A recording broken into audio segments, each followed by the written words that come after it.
ফেরেশতাদের চরিত্র কি? সূরা তাহরিম ৬ নম্বর আয়াত।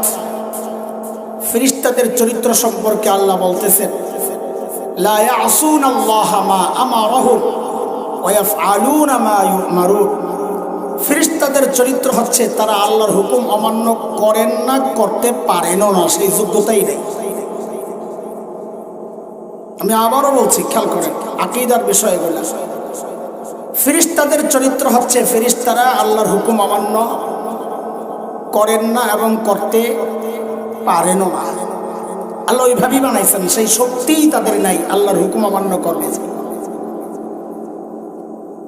ঠিক এর বিপরীত হচ্ছে শয়তান। শয়তান আল্লাহ বানাইছিলেন, আল্লাহ যে বানাইছেন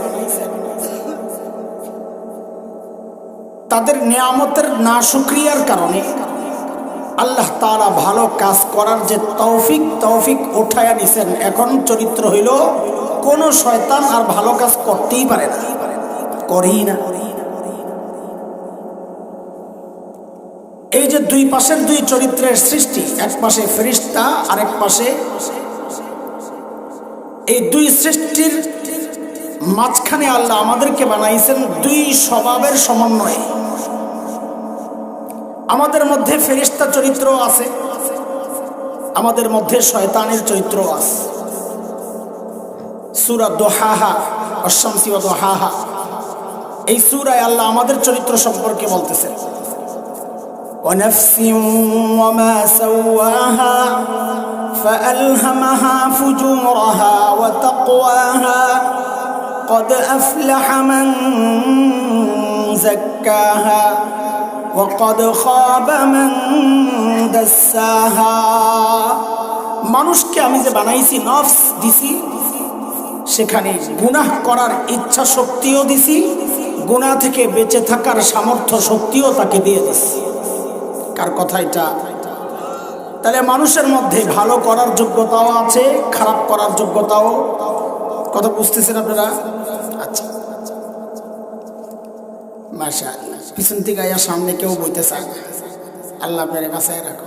খালি সবাই পিছন দিয়া কয়জন তাড়াতাড়ি যাইতে,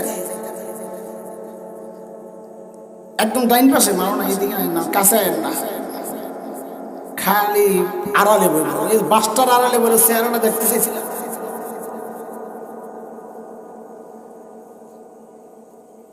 আল্লাহ, মানুষের মধ্যে সর্বোচ্চ শ্রেণীর মানুষ হচ্ছেন, সবচেয়ে উত্তম মানুষ হচ্ছেন হযরতে আম্বিয়া আলাইহিমুস সালাতু ওয়াস সালাম। তাদেরকেও আল্লাহ ওই দুই চরিত্র দিয়ে বানাইছেন। নবীদের মধ্যেও ভালো করার যোগ্যতা তো আছেই, গুনাহ করার যোগ্যতাও আল্লাহ দিছেন। অগ্রিম কোনো সিদ্ধান্ত নিয়েন না, কথা এখনো শেষ করিনি।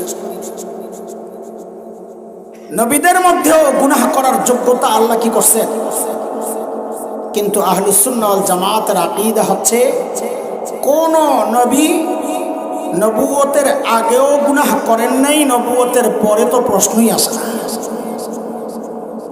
সমস্ত নবীরা মাসুম, নিষ্পাপ, কিন্তু যোগ্যতা ছিল গুনাহ করার।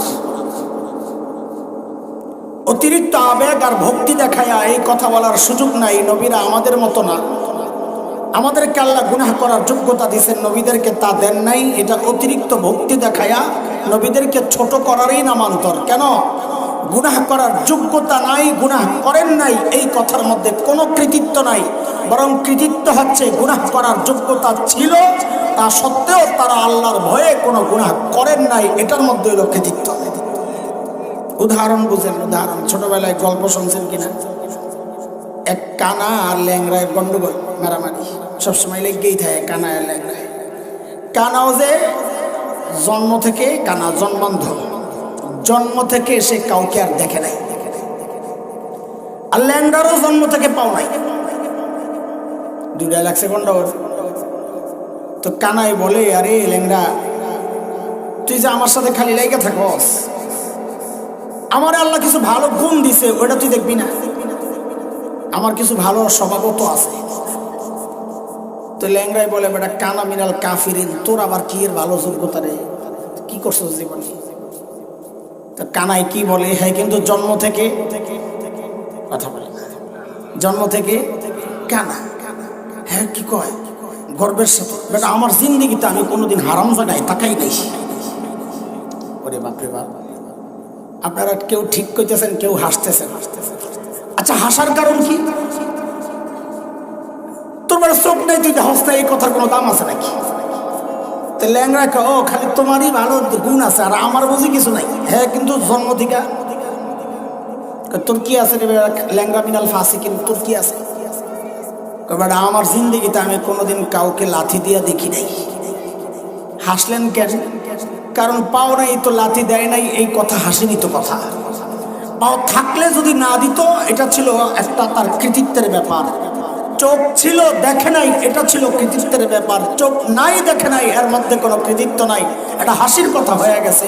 নবীদের গুনাহ করার যোগ্যতা ছিল না, গুনাহ করেন নাই, এটাও হাসির কথাই হইতো। হ্যাঁ গুনাহ করার যোগ্যতা ছিল কিন্তু গুনাহ করেন নাই, এর মধ্যে হইল নবীদের কৃতিত্ব। আর এটা কোরআন হাদিস দিয়েও প্রমাণিত, নবীদের গুনাহ করার যোগ্যতা ছিল। হযরতে ইউসুফ আলাইহিস সালাম নিজে নিজের কথা বলতেছেন, ওমা উবাররিউ নাফসি ইন্নান নাফসা লাম্মারাতুম বিসসু ইল্লা মা রাহিমা রাব্বি। আমি আমার নিজের পবিত্রতা বর্ণনা করার কোনো সুযোগ নাই, কারণ আমার ভিতরে জিনিস একটা আছে, নফসে আম্মারা, আর কাজ হলো গুনাহ করানো।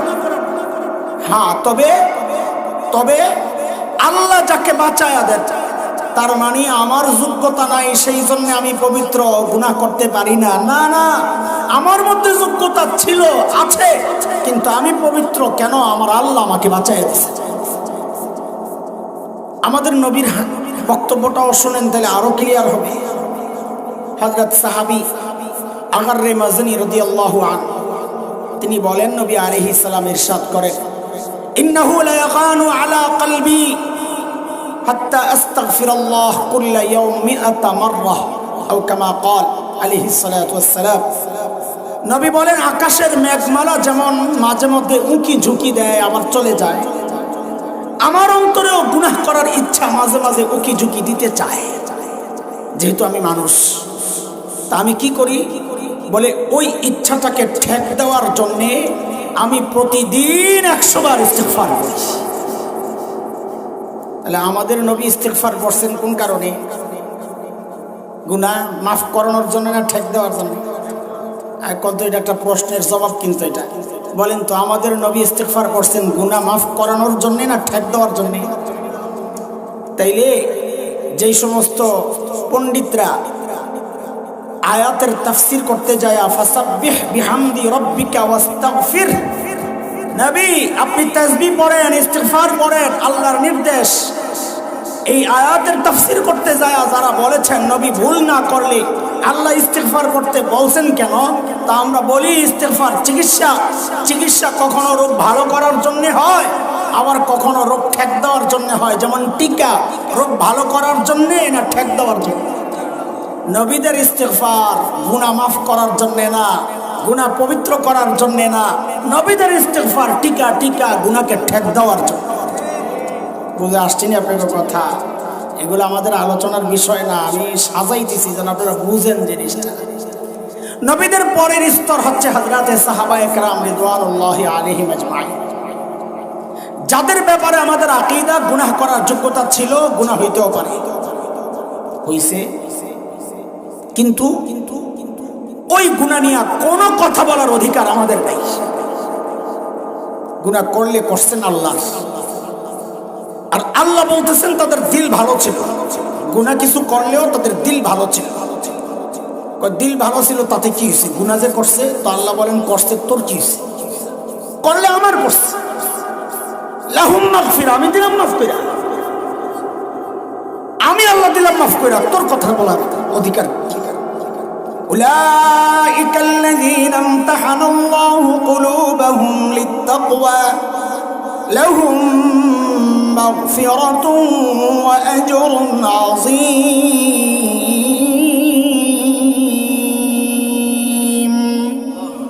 আল্লাহ বলেন আমি ওদেরকে মাফ করে দিছি। ভাই আল্লাহ যারে মাফ করছে তাকে নিয়ে কথা বলা এটা পুরো কপাল হওয়ার লক্ষণ।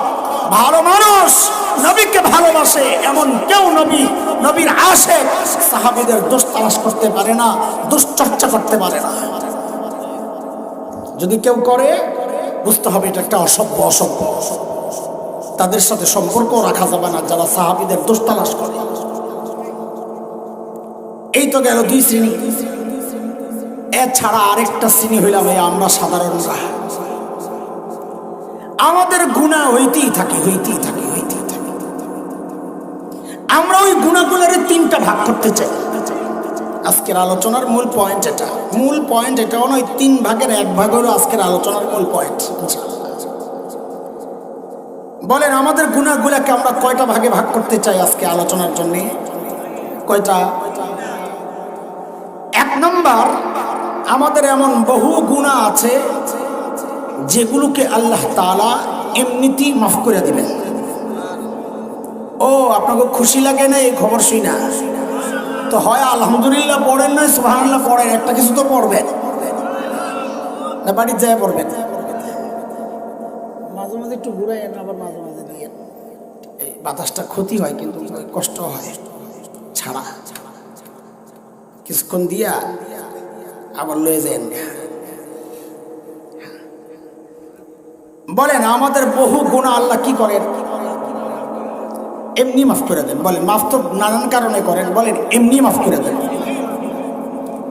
এটা একটা কথা না বললে জিনিসটা ক্লিয়ার হচ্ছে না। আমাদের এই সমাজে একটা বক্তব্য ছড়ায় আছে ব্যাপকভাবে, ওলামারাও শুনেন। আমি অর্ধেক বললে দেখবেন বাকি অর্ধেক আপনারা নিজেরাই বলবেন। কি সেটা? আল্লাহ তাআলা ছাড় দেন। দেখছেন সব মুখস্থ। আবার কত জোরে আল্লাহ তাআলা, আরো জোরে কোন? আমার পণ্ডিতি করার কোনো সুযোগ নাই। ভাই ইমানদারের ব্যাপারে এই কথাটা সরাসরি এভাবে বলাটাকে আমরা ঠিক মনে করছি না। এটা কাফেরদের ব্যাপারে আল্লাহর বক্তব্য। নবীকে উদ্দেশ্য করে আল্লাহ বলেছেন, নবী ফামাহিলিল কাফিরিনা আমহিলহুম রুওয়াইদা। নবী কাফেরদেরকে আপনিও একটু ছাড় দেন, আমিও একটু দিয়ে রাখছি। ছাড় দেন, ছেড়ে দিব না। এটা কাফেরদের সাথে আল্লাহর মুআমালা, ইমানদারদের সাথে মুআমালা এটা না। বরং আমি বলি আমার গফফার রব তার বান্দারে ছাড়ও দেন, বহু গুনায় ছেড়েও দেন। কথা এটা কার? আল্লাহ বলেছেন ওয়ায়াফু আন কাসীর। আছে কোরআনে আল্লাহ বলেছেন ওয়ায়াফু। আমার কথা কও, ওয়ায়াফু আন কাসীর। আমি বহু জনকে অথবা বহু গুনাহকে আমি আল্লাহ এমনি মাফ করে দেব। তাহলে আমাদের তিন প্রকার গুনার এক প্রকার বের করলাম যেগুলোকে আল্লাহ এমনিতেই ছাড়ও দিবেন। বলেন মুখস্থটা একটু আবার ঘুরা। আপনারা যারা আগে মুখস্থ করছেন ওটার ফিট করারও জায়গা আছে, আমরা আসতেছি, ওটা ভুলে যাইয়েন না, ওটা রাখেন। কিন্তু আরো সাথে আরেকটা মুখস্থ করেন যে আমাদের গফফার রব ছাড়ও দেন। বলেন ছাড়ও দেন। কয় রকমের গুনাহ আজকে আমরা ভাগ করছি? একরকম আল্লাহ তাআলা ওই গুনাহকে ছাড়ও দেন। আরেক রকম গুনাহ এমন আছে যেগুলো আল্লাহ নেক আমলের দ্বারা মিটাইয়া দেন। এই যে সুবহানাল্লাহ বলছেন, সুবহানাল্লাহ দিয়েও গুনাহ মাফ হয়।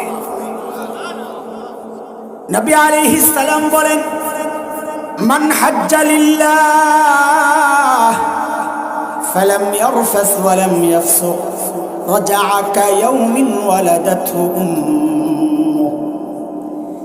যে ব্যক্তি আল্লাহর জন্য হজ করে, কার জন্য হজ? কার জন্য করে? এটা আবার বলা লাগে নাকি?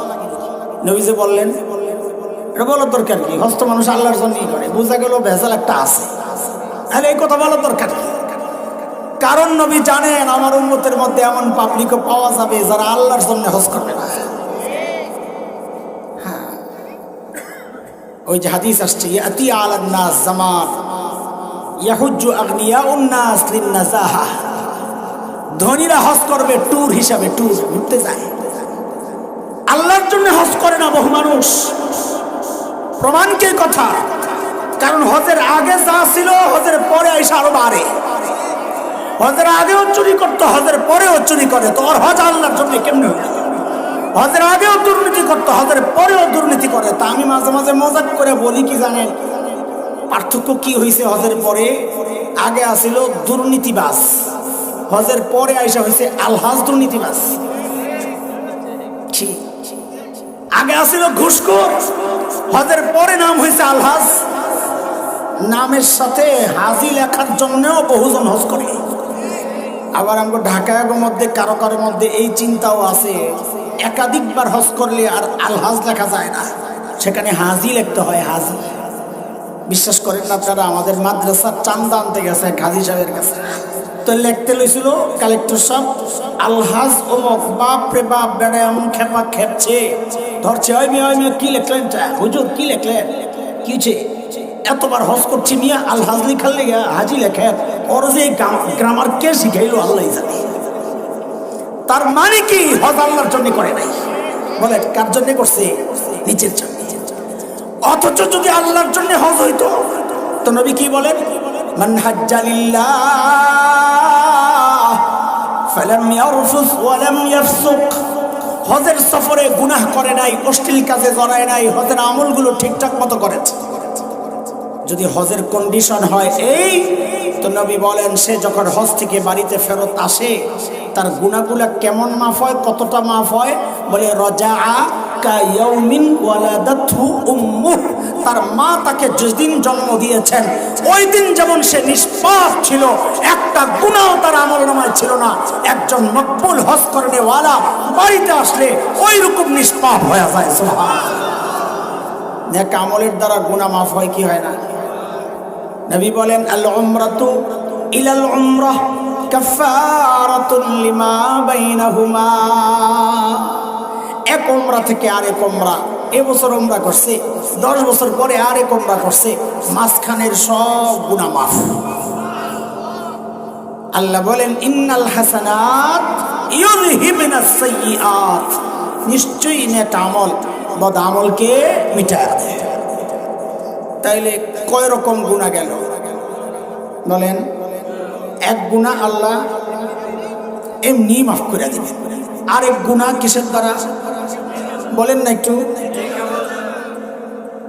এই দুইয়ের গুনাহ ছাড়া আরেকটা গুনাহ আছে যার ব্যাপারে আল্লাহর কথা, ওই গুনাহগুলো আমি ছাড়লেও ছেড়ে দিব না। ওই যে আপনারা যেটা মুখস্থ করছেন এটাই যে আল্লাহ তাআলা ছাড় দেন, কিন্তু তো ওই গুনাহ তো চিনা লাগবে আপনার, যে কোন গুনাহ আল্লাহ ছাড় দেন কিন্তু চিনা দরকার কিনা।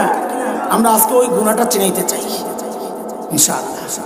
কোরআন থেকে আমি একটা আয়াত পড়েছি শুরুতে, ওই আয়াতেই আল্লাহ এটা জানাইছেন এটা কোন গুনাহ, যে গুনাহ আল্লাহ ছাড় দেন কিন্তু ছেড়ে দেন না। আল্লাহ বালা মান কাসাবা সাইয়্যাতান ওয়া আহাতাত বিহি খাতিআতুহু ফাউলাইকা আসহাবুন নার হুম ফিহা খালিদুন। সহজ তরজমা করতেছি আমি। আল্লাহ বলেন যে গুনাহ আমার বান্দারে চারদিক থেকে ঘিরে নিছে, যে গুনাহ চারদিক থেকে, মুফাসসিররা বলেন যে গুনাহে বান্দা ফেসে গেছে। আরো সহজ করে যদি আমি গোলাম বলি তো এইভাবে বলতে পারি আপনাদেরকে, যে গুনাহ বান্দা নিয়মিত করে ছাড়তে পারে না, এটা আরো সহজ। বলেন যে গুনাহ বান্দা নিয়মিত করে ছাড়তে পারে না, আল্লাহ বলেন ওই গুনাহ আমি ছাড় দিব না, ছাড়ব। অন্য শব্দে আল্লাহ বলেছেন ওয়ালাম ইউসিররু আলা মা ফাআলু। তওবা কবুলের শর্ত হইল ওয়ালাম ইউসিররু আলা মা ফাআলু, বারবার করে না, বারবার করে না। এখন এই গুনাহ কি? যে গুনায় বান্দা ফেসে গেছে ছাড়তে পারে না। সমাজের দিকে তাকাইলে বোঝা যাবে যে ওই গুনাহটা নির্দিষ্ট কোনো গুনাহ না, এটা আমার জন্য একটা হইতে পারে, মারানোর জন্য আরেকটা হইতে পারে, আপনার জন্য আরেকটা হইতে পারে। কেউ মিথ্যার গুনায় জড়ায় আছে, ছাড়তে পারে না। কেউ সুদের গুনায় জড়ায় আছে, ছাড়তে পারে না। কেউ নেশার গুনায় জড়ায় আছে, ছাড়তে পারে না। হ্যাঁ, কেউ ঘুষের গুনায় জড়ায় আছে, ছাড়তে পারে না। কেউ জিনার গুনায় জড়ায় আছে, ছাড়তে পারে না। এক একজনের এক একটা হইতে পারে। কিন্তু আমরা টোটাল সমাজে একটা নজর দিছি যে টোটাল সমাজে এমন কোনো গুনাহ আছে কিনা যে গুনার মধ্যে প্রায় সবাই জড়িত, ছাড়তে পারে না। তো খুঁজতে খুঁজতে পাওয়া গেছে একটা গুনাহ বড় ভয়ঙ্কর, যে গুনার মধ্যে দেখি বুড়াও জড়িত, জুয়ানও জড়িত, নারীও জড়িত, পুরুষও জড়িত, সাধারণ মানুষও জড়িত, আলেমও জড়িত, ইমামও জড়িত, মুসল্লিও জড়িত, পীর সাহেবও কোনো জড়িত, কোনো মুরিদরাও জড়িত, এমনকি ছোট্ট ছোট্ট বাচ্চারাও জড়িত। বলে ওদের তো গুনাহ নাই। হ্যাঁ, গুনাহ নাই, কিন্তু ওই কাজটা ঠিকই করতেছে। সেই গুনাহটা, যেই গুনার মধ্যে এই সমাজের প্রায় সব মানুষ জড়ায়া, এবং এমনভাবে জড়ায়া যে ছাড়তে পারতেছে না, অনেকে মন চায় তাও ছাড়তে পারে না, সেই গুনাহটার নাম হচ্ছে টাচ মোবাইলের গুনাহ। পারলে অস্বীকার করে, পারলে অস্বীকার করে। হায় হায়, সমাজের প্রায় সবাই জড়াই গেছে, এই গুনায় জড়াইছে। খালি গুনাহ দিয়া ক্ষতি হচ্ছে তা না, গুনায় জড়ানোর সাথে সাথে হাতের থেকে তসবিহটাও সরে গেছে। টাচ মোবাইল হাতে আসছে তো তিলাওয়াত সরে গেছে। আজকে এখানে বহুজন পাওয়া যাবে ৩-৪ ঘন্টা ফেসবুক ইউটিউব চালাইছেন, কিন্তু খুব কম জন পাওয়া যাবে ৩-৪ ঘন্টা কোরআন আল কারীম খুলে বসেছিলেন। হ্যাঁ, নাই যে এমন না, আছে, উল্টাও আছে। যেমন ৩-৪ ঘন্টা আজকে কোরআন শরীফ পড়ছে এমন মানুষও আছে, কিন্তু অধিকাংশ মানুষ এই গুনায় জড়ায় আছে, চোখের জিনায়। এটা কতটা ভয়ঙ্কর গুনাহ আপনার কাছে মনে হয় না? আপনার কাছে মনে হয় যে চোখ দিয়ে তাকাইছি, গুনাহ করছি। চোখের জিনাটা, চোখের গুনাহটা এক জায়গায় সীমিত থাকে না। গুনাহ নবী কি বলেছেন? ও যুবকরা একটু ভালো করে শুনেন, বুড়াও সবাই জড়িত, সবাই শুনে। আল্লাহর হাবিব বলেন সাল্লাল্লাহু আলাইহি ওয়াসাল্লাম, আরে ভাই এত কাঞ্জুস কেন আপনারা? আমার নবীকে বুঝায় এমন যে কোনো শব্দ বলার সাথে সাথে মহব্বতের সাথে পড়বেন। সাল্লাল্লাহু আল্লাহর হাবিব বলেন না যে আমি পড়ি নাই দেখে আপনারা পড়েন নাই না, এটা আমাদের জন্য বড় দুর্ভাগ্য। আমাদের এক শ্রেণী হচ্ছে দুরুদ নিয়া করে বাড়াবাড়ি, দুরুদ আসলেই লাভ দিব, নিজেরা বানায় বানায় দুরুদ পড়বো। আবার আমরা যারা আছি না, এই যে এক শ্রেণী, আমরাও নিজে করে অপরাধীর লিস্ট থেকে বের করতে পারবো না, আমরাও আবার করি সারাসারি। ওদের বিরোধিতা করতে করতে নিজেরা দুরুদ পড়াই ছেড়ে দিচ্ছে, অস্বীকার করতে পারে। বলেন মহব্বতের সাথে, সাহমুন মাসমুমুন মিন সিহামি ইবলিস, নজর হচ্ছে ইবলিসের বিষাক্ত তীর। কি তীর? কোন তীর? বলেন কোন তীর?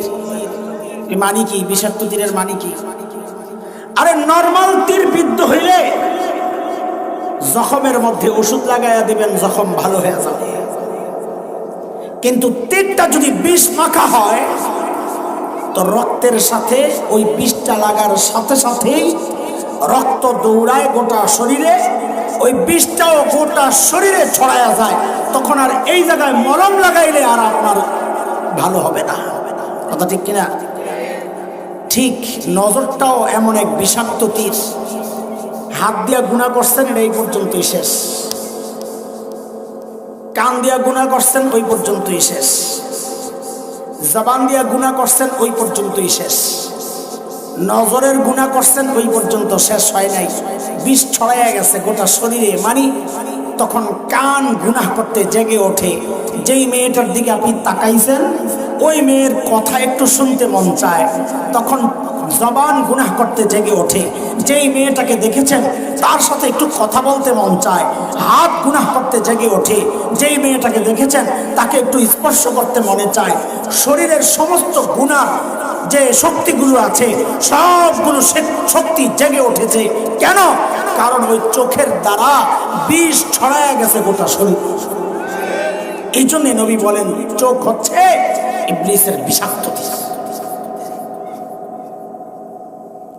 একটা আফসোসের কথা বলি আপনাদেরকে। আমার দেখা আমি চিন্তা করি তো বৈশা বৈশা, এই সমাজে এমন কিছু গুনাহ আছে যেগুলারে এই সমাজের মানুষ গুনাই মনে করে, গুনাই মনে করে। বিশেষ করে পুরুষের মধ্যে দুইটা গুনাহ, মেয়েদের মধ্যে একটা, ব্যাপকভাবে জড়ায়া কিন্তু গুনাই মনে করে না। কি সেটা? এক, এই জায়গা দেখলে আপনি বুঝবেন না, এটা তো দিনদারদের পরিবেশ। রাস্তায় দাঁড়ান, দেখবেন অধিকাংশ মানুষের দাড়ি নাই, দাড়ি কাটা। অধিকাংশ মানুষ দাড়ি কাটার গুনায় জড়ায় আছে। রাস্তায় দাঁড়ায় দেখেন অধিকাংশ মানুষ টাকনোর নিচে কাপড় পরার গুনায় জড়ায় আছে। তাকায় দেখে, এটা হচ্ছে পুরুষদের দুই গুনাহ। মেয়েদের একটা গুনাহ আছে, অধিকাংশ বোন এই গুনায় জড়ায় আছে।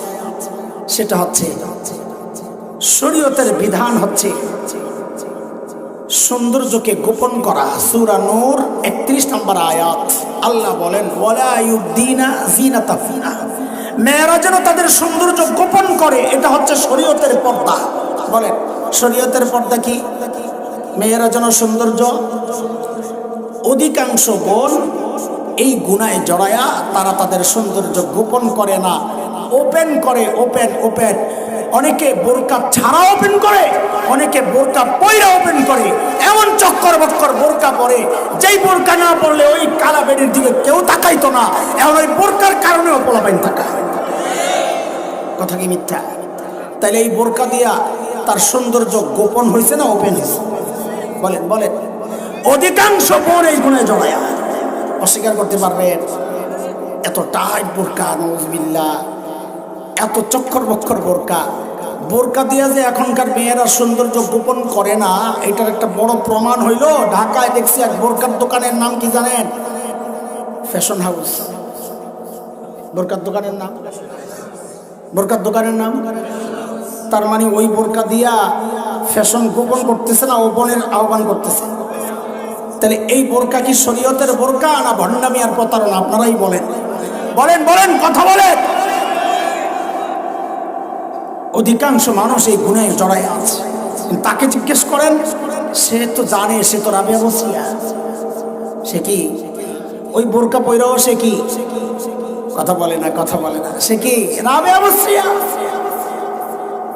এই সমাজের এই চারটা গুনাহ আমি খুব খেয়াল করেছি, যার মধ্যে অধিকাংশ মানুষ জড়ায়া।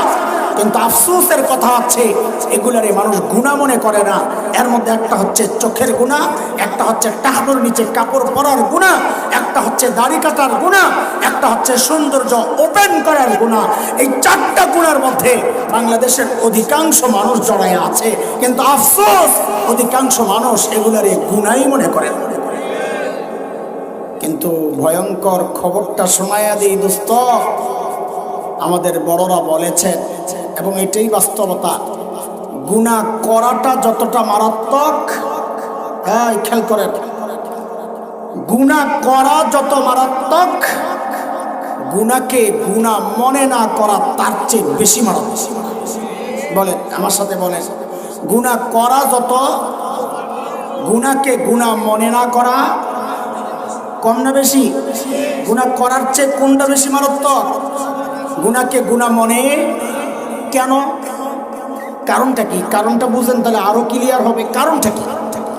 গুনাহ করা যত মারাত্মক, গুনাহকে গুনাহ মনে না করা তার চেয়ে বেশি মারাত্মক। একটা কারণ তো আছে নাকি? কারণটা সহ বুঝেন তাহলে আরো ভালো লাগবে ইনশাআল্লাহ। চলেন একটু শয়তানের গল্প শোনাই আপনাদের। শয়তানকে যখন আল্লাহ তাড়াইয়া দিছেন, তা আসার সময় শয়তান আল্লাহর কাছ থেকে কিছু আবদার টাবদার করছিল, জানেন তো না? হ্যাঁ না, জানেন না? পুরান খবর আমার কওয়া লাগবো? একটা উদাহরণ দিয়ে বুঝাই দিই, তাহলে মজা পাইবেন। 3-4 বছর আগে মদিনায় ছিলাম, হজের সিজন চলতেছে। তো ওখানে বাংলাদেশের এক ভিক্ষুক হজ করতে গেছে, যায় ভিক্ষা করতেছে, হাত নাই, 2 হাত কাটা। সৌদি মদিনার পুলিশের হাতে ধরা পড়ছে, ধরে লয়ে গেছে থানায়। তো দেখে যে আরে হাজি সাহেব, হজের বিশ্বাস, হাজি দেখলে গভর্নমেন্ট একটু ছাড় দেয়, হজ করতে আইছে, ঠিক আছে। কিন্তু এই বেড়া তো একদম পেশাদার ভিক্ষুকের মতো লাগে, হাত মাত কাটা, তো বেড়ারা বুঝছে আসল জিনিস। তো বাংলাদেশের হজ মিশন, হজের যে অফিস আছে, ওখানে খবর দিচ্ছে যে আপনাদের এক হাজি সাহেব ভিক্ষা করা অবস্থায় ধরা পড়ছে, ওরে নিয়ে যান, ওরে বাড়িতে পাঠায় দেন। তো হজ মিশনে যারা যায় বাংলাদেশ থেকে কর্মকর্তা, ওরা তো আরবি টারবি জানে না, সাধারণ মানুষ যায়। তো ওদের সাথে যোগাযোগ লিয়াজু করার জন্য কিছু লিয়াজু কর্মকর্তা নেয় মদিনা ইউনিভার্সিটির বাংলাদেশি ছাত্রদেরকে, ওরা আরবি ভাষা টাষা জানে। তো ওই রকম 3-4 ছাত্রকে পাঠানো হয়েছে ওই ভিক্ষুককে ছুটায় আনতে। ওরা আমার এই কিচ্ছা শোনাইছে যে হুজুর, আজকে যে এক আজব কাহিনী দেখছি। কি সমস্যা? ওই ভিক্ষুকরে যখন আনি তার সব ডিটেলস জানছি। কি সে আসলে ছিল ডাকাইত। কি ছিল? ধরা পড়া গণপিটুনিতে 2 হাত হারাইছে। এখন দেশে আর কোনো কাম কাজ করতে পারে না। তো হজের সিজন আসলে সবচেয়ে কম প্যাকেজে, কম খরচের একটা প্যাকেজে ঢুকে যায়। হজে যাইয়া হজের আমল টামল বাদ, সারাক্ষণ খালি ভিক্ষা করে। এটা দিয়া হজের খরচ উঠা যা থাকে তা দিয়া মোটামুটি সারা বছর চলে। কোন সিস্টেম শিখাইলাম, কেউ আবার নিয়ত টিয়ত করে লাইনি, আল্লাহ জানো, আল্লাহ মাফ করুক। খবরদার, ওই বেড়ারা ধৈরা হজ মিশনে বসাইছে। সিদ্ধান্ত ওকে বাড়িতে পাঠাই দেবেন। খেয়াল করেন, মজার জিনিস, বাড়িতে পাঠাই দেবেন। গাঠি টাঠি কোল করছে, কহের চেহারার মধ্যে কোনো অপরাধ বোধ, আমি একটা অপরাধ করছি নাই, কোনো ভাবান্তর না। হ্যাঁ, বৈশা বৈশা বেশি বেশি আসে, খুব ইজি ব্যাজ্যে বোকা। হ্যাঁ, যখন দেখছে ফিরতি ফ্লাইটে তাকে পাঠিয়ে দেওয়া হচ্ছে, সে বলে আস্তে করে বলে কি জানেন স্যার, আমার যে বাড়িতে পাঠাইয়া দিবেন, আমারে আপনারা কিছু দিবেন টিবেন না। কারবার দেখো, তার অনুভূতিতেই নাই যে আমি কি অপরাধটা করছি। সে আবার চায় কিছু। ঠিক শয়তানের অবস্থাও তাই।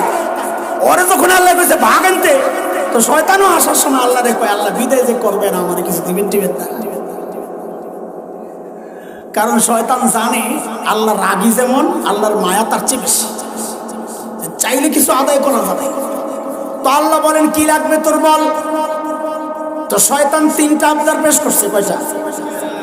1 নাম্বার, রব্বি আনজিরনি ইলা ইয়াউমি ইউবআসুন,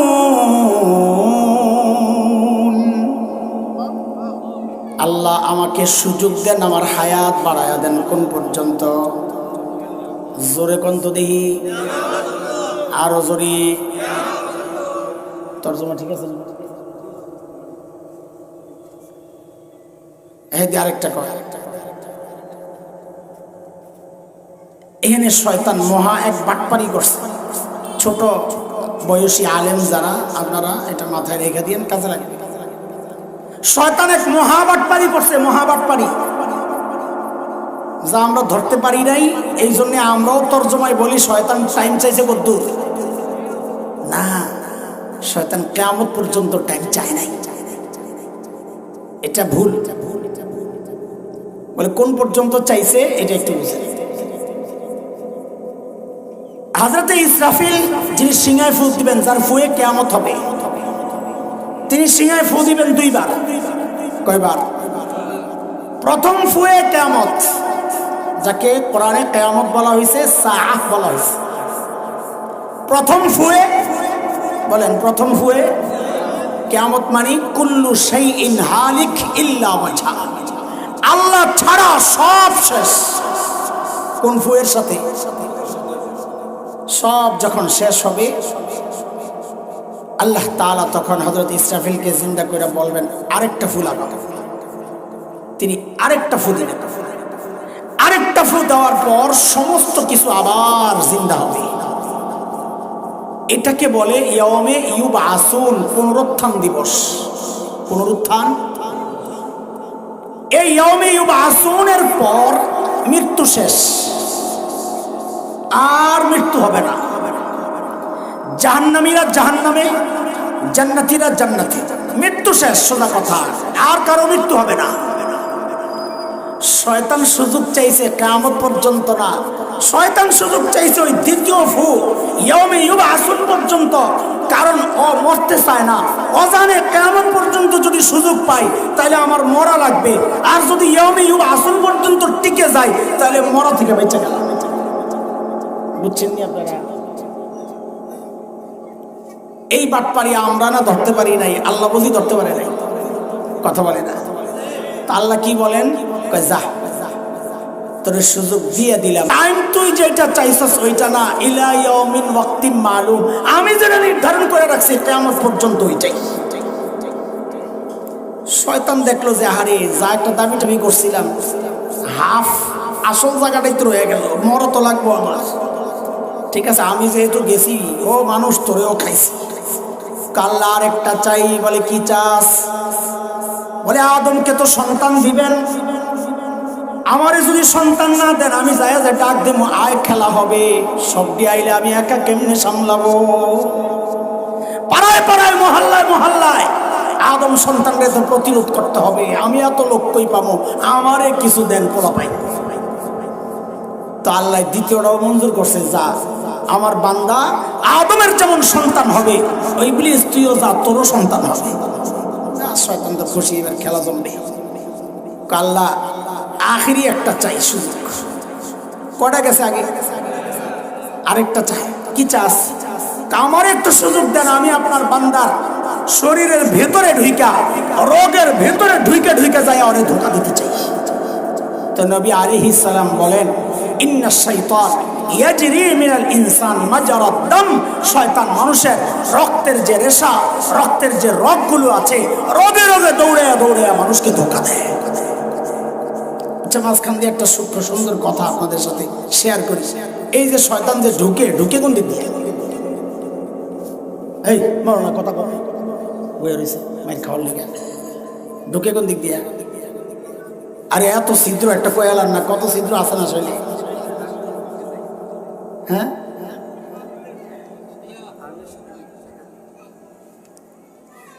থাক, আন্দাজি বলার দরকার নেই। প্রসঙ্গ রগ রগ রগ। ইন্নাশ শাইতান ইয়াজরি মিনাল ইনসান মাজরাদ দাম, রক্ত চলে যেই রেশা দিয়া, ওই দিক দিয়া দৌড়ায়। তো রগের মূল হইল, আমরা বলি স্পাইনাল কর্ড, যেটা একদম সাহারস। শয়তান ঢুকে ওদিক দিয়া। এটা আমাদের বড়রা দেখাইছেন, হাতটা পেছনে নিলে মধ্য আঙ্গুলি ঠিক যেখানে যায় পড়ে, ঘাড়ের নিচে আর পিঠের উপরে, ঠিক ওই জায়গা দিয়া শয়তান ঢুকে। আর এই জন্যে আল্লাহ তাআলা ঠিক ওই জায়গায় আমার নবীরে মোহরে নবুয়ত লাগাইয়া দিচ্ছেন, মোহরে নবুয়ত, যেন ওদিক দিয়ে শয়তান ঢুকতে না পারে। ঠেক দিয়ে রাখছে, এই যে ঢুকা যাবে না, কারণ ঢুকার জায়গায় এটা, দরজা বন্ধ। মাঝখানে একটা সিফার কথা শোনাইলাম, আর বাদ দেন। সিফা চাপা শোনাইতে গেলে আমার কাছে তাফসীর পড়া লাগবে। ওয়াজের মধ্যে সিফা চাপার কথা শোনানো যাবে না, অনেক অনেক কথা বুঝবো না পারতেন। এই একটা নতুন আরেক কথা আইছে মাথায়। এই যে শয়তান সবকিছু মঞ্জুর করাইছে কার কাছে চাইয়া? কার কাছে মঞ্জুর হয়েছে? কথা ভাই হয়েছে? তিনটাই মঞ্জুর হয়েছে না? হ্যাঁ, একটা একটু সংশোধন হয়েছে আর কি, মঞ্জুর তো হয়েছে নাকি? আচ্ছা, হাফ পাক আর পুরা পাক শয়তান চাইছে কার কাছে? তার মানে শয়তান বুঝছে কিছু চাইতে হইলে কার কাছে চাইতে হয়। তাহলে তো মিয়া, তুমি যে যাই খাজার কাছে চাও, তুমি তো মিয়া শয়তানের চেয়ে খারাপ। শয়তান চাইছে আল্লাহর কাছে, তুমি চাও খাজার কাছে। কথা বল ঠিক কিনা? আল্লাহ বাদ দিয়েছে, খাজার কাছে চায়, ও শয়তানের চেয়ে খারাপ। কথা বলেন, কথা বলেন। ওর মধ্যে তো শয়তানের বুঝটাও নাই। শয়তান বুঝলো কিছু চাইতে হইলে কার কাছে চাইতে হয়। আরে পাক বানা পাক, কিন্তু ও জানে পাইতে হইলেও চাইতে হবে। আর তুই যাই আছিস খাজার কাছে, নওয়াজুবিল্লাহ, তুই শয়তানের চেয়ে খারাপ। ঠিক আছে না? আল্লাহ মাঝে মাঝে আরো আইয়ে থাক, সব কইতে গেলে আমার রাত যাইব না। আচ্ছা, আমার বাপ বৈশা বৈশা কান্দে, আরে আমার পোলা বাইরের অবস্থা কাহিল, হ্যাঁ তো সব মঞ্জুর করাইতেছে বাটপারে। বাপের মায়া আছে না পোলা বাইরের লেগে, বাপে বয়ে বয়ে কান্দে। এই পড়া আড়াইলে না কি বোঝানোর জন্য এই জায়গায় ঢুকছি যে গুনাহ করার চেয়ে গুনাহকে গুনাহ মনে না করা আরো বেশি মারাত্মক। ওইটা আমাদের হেডলাইন। বাপে বয়ে বয়ে কান্দে, আল্লাহ তো দেখছে বাপে যে কান্দে। তো বলে কি সমস্যা কি? আমার পোলা বাইনের কি, আমারও তাহলে কিছু দেন। তা আল্লাহকে দেন, আপনার একটা দিলাম। কি বলে? আপনার সন্তান নেকি করবে একটা, আমি ওরে নেকি দিয়ে দেব 10টা। বলে নেকি একটা উঠবে কয়টা? আবার বলে নেকি একটা উঠবে কয়টা? গুনাহ একটা উঠবে কয়টা? কয়টা? মান জাআ বিল হাসানাহ ফালাহু আশরু আমসালিহা ওয়া মান জাআ বিস সাইয়্যাহ ফালা ইউজজা ইল্লা মিসলাহা। আল্লাহু আকবার।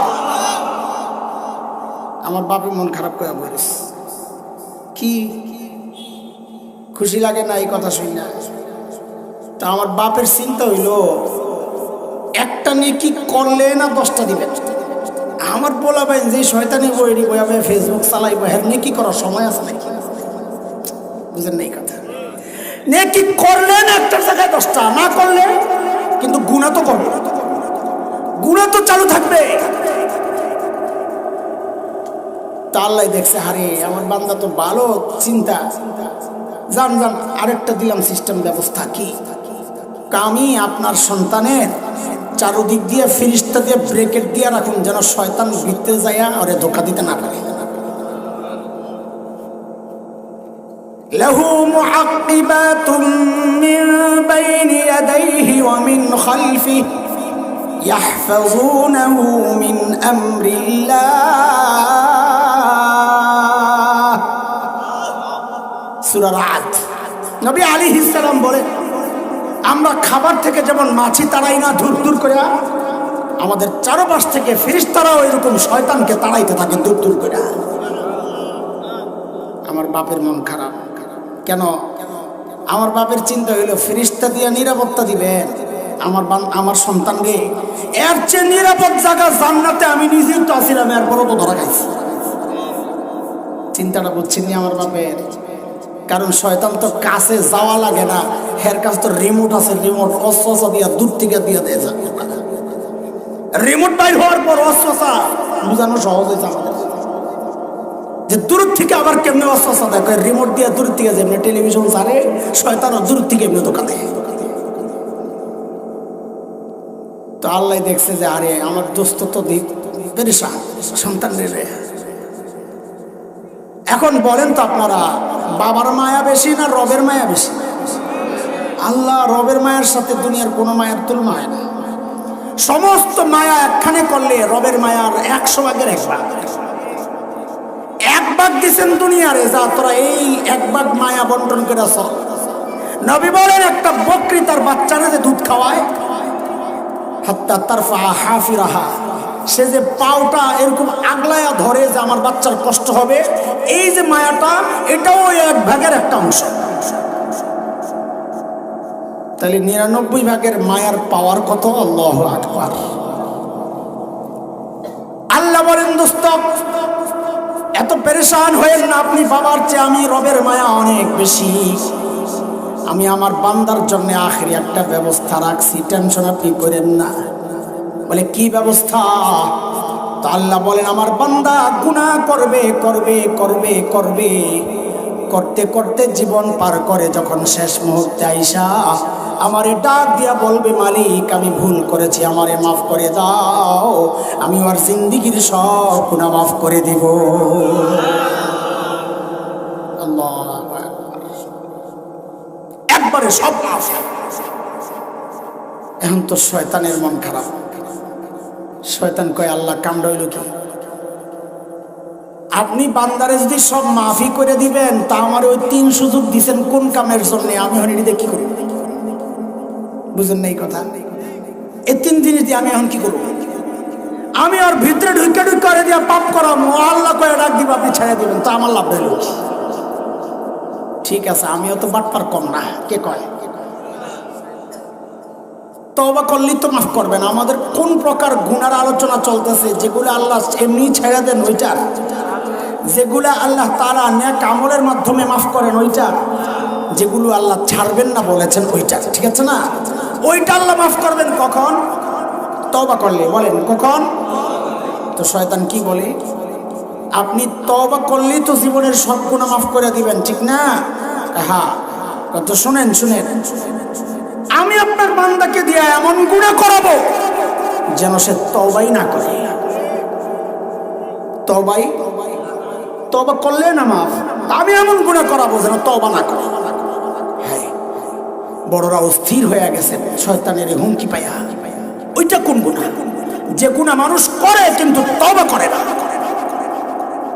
খুঁজতে খুঁজতে খুঁজতে খুঁজতে বের হয়েছে এটা কোন গুনাহ? যে গুনাহ বান্দা করে কিন্তু গুনারে গুনাহ মনে করে না। গুনারে বেদাত তো মারাত্মক গুনাহ। কেন? কারণ বেদাতি তওবা করে না, তার তওবা নসিব হয় না। কেন?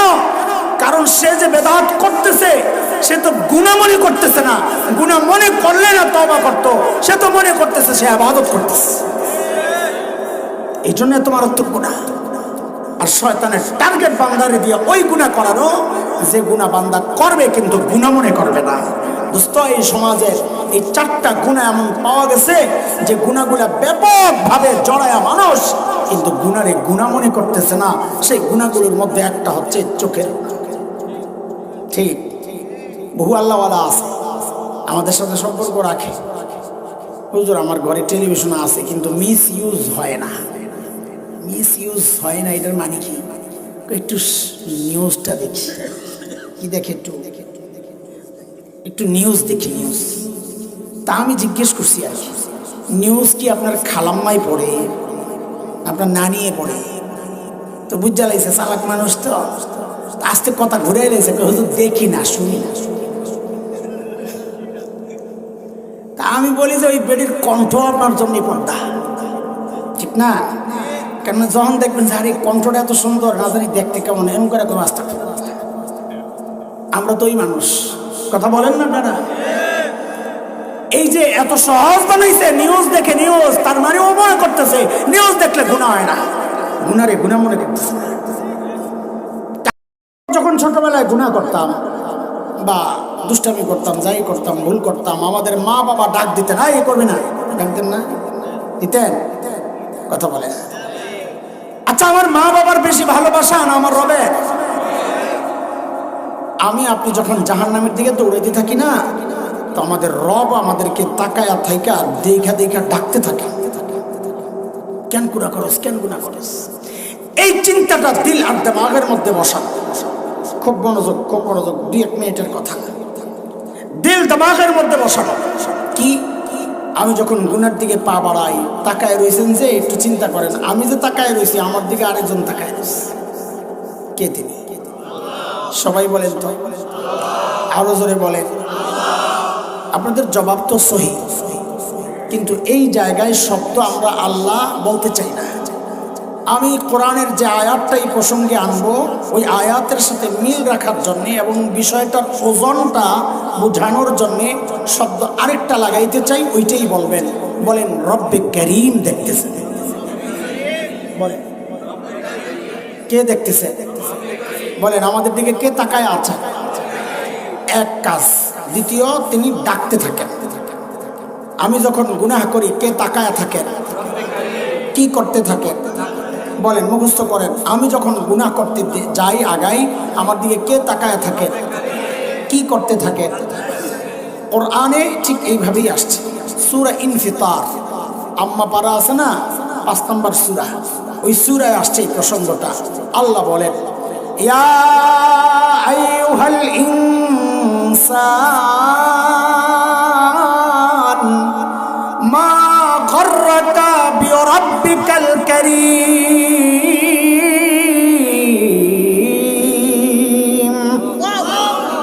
ও মানুষ, তুমি যে গুনাহ করতেছ, ওই রব্বে করিম সম্পর্কে তোমার কে ধোকায় ফেলছে, কার কাছ থেকে কি পায়া তুমি তার নাফরমানি শুরু করলা। প্রতি মুহূর্তে তিনি ডাকতে থাকেন, সেই তিনি কে? বলেন কে? আমরা তো ভাষায় ভাষায় কথাটা বলে ফেলছি, আপনারাও শুনেছেন, কিন্তু কথাটার ওজনটা কত এটা এখনো বুঝি নাই। একটু ওজনটা বুঝাই, তাহলে আরো হৃদয়ে বসবে ইনশাআল্লাহ। কারীম কাকে বলে? কারীম কাকে বলে? আরবিতে কারীম বলা হয় ওই দাতাকে যিনি না চাইতেই দেন। বলেন, এই চোখ চাইয়া পাইছি না না চাই? কানটা, জবান, হাত পাও, একবারে বলেন তো আমরা আল্লাহর কাছ থেকে কোন অঙ্গটা চাইয়া পাইছি? বলেন বলেন, একটাও না। যিনি না চাইতেই দিছেন সেই মহান সত্তাকে কি বলে? রব্বে করিম বলে। কি বলে? ফ্রিতে দিছেন, দিয়ে আবার ওটারে চালায়া রাখছেন, ওটারে বাঁচায়া রাখছেন, ওটার খোরাক দিয়া রাখছেন, তাকে বলে রব্বে করিম।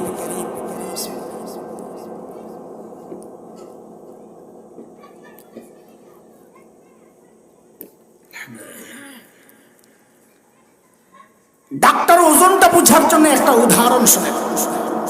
যুবক যুবক যুবক আমার ভাই, আমার কলিজার টুকরা সন্তানেরা, বিশেষ করে তোমাদের জন্য আমাকে একটু জবাব দেন। আল্লাহ ছাড়া, রসুল ছাড়া আমাদেরকে সবচাইতে বেশি ভালোবাসেন একজনের কথা বলেন তো? জোরে বলেন, জোরে বলেন, আরো জোরে।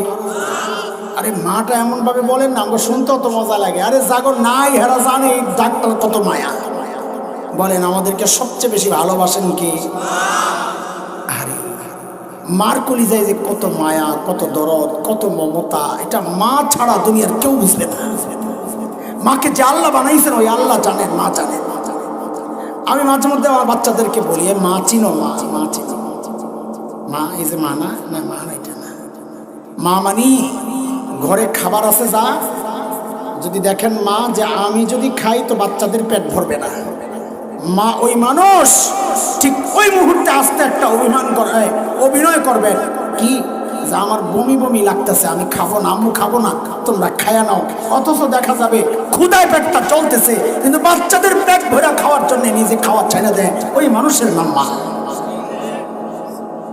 ঘরে আপেল আছে 3টা, বাচ্চাও 3টা, মা ওই মানুষ ওই মুহূর্তে আসতে করে বলে ফেলবেন, ধুর এই বিদেশি ফল টল আমার ভাল লাগে না, আমার পছন্দ নাই আপেল, তোরা খায়ালা।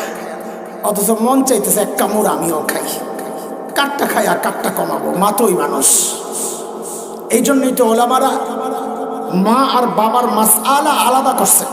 মাসআলা কি? মাসআলা যে কোনো সন্তান যদি বাবা মার আগে মারা যায়, যাইতে পারে কিনা, তো মাসআলা হইল বাবা সন্তানের লাশের পেছনে পেছনে চলতে পারে, বাবা সন্তানের কবরেও নামতে পারে,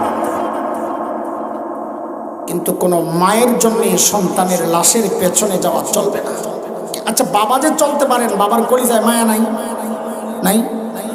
বাবাও কবরে নামবেন, যে চিৎকার করে করে কান্না করবেন, কিন্তু বাবাকে আল্লাহ ওই মনোবল আর শক্তি দিছে, সন্তান দাফন কইরা বাবা উপরে ওঠার মতো ক্ষমতা রাখে।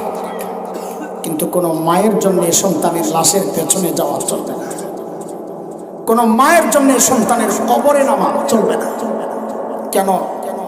দুনিয়ায় এমন কোনো মা নাই যে সন্তানকে দাফন করার জন্য পেছনে পেছনে চলে, সন্তানকে দাফন করার জন্য কবরে নেমে সন্তানকে নিজে সুস্থ অবস্থায় উপরে উঠবেন, এমন কোনো মা দুনিয়ায় নাই।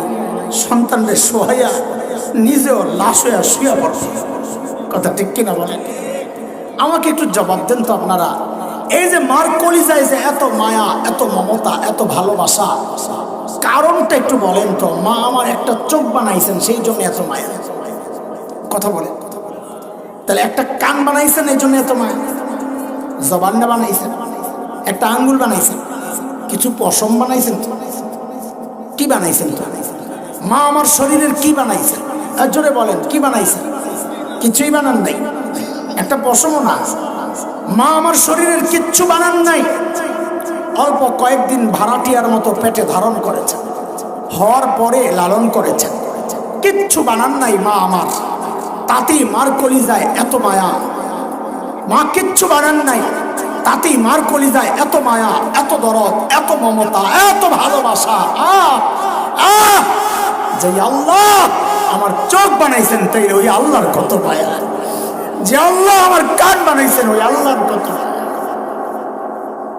যে আল্লাহ আমার জবান বানাইছেন ওই আল্লাহর কত মায়া। জালিম কত মায়া তুমি দেখো না জালিম। তুমি যখন গুনাহ করি, দরজা বন্ধ, ভেতরে গুনাহ চলতেছে, আমার মালিকের কত মায়া। ওই গুনাহ অবস্থাতেও আমার মালিক দরজার নিচে দিয়া বাতাস আর অক্সিজেন পাঠাইয়া দিচ্ছেন যেন আমি ওই অবস্থায় মইরা না যাই।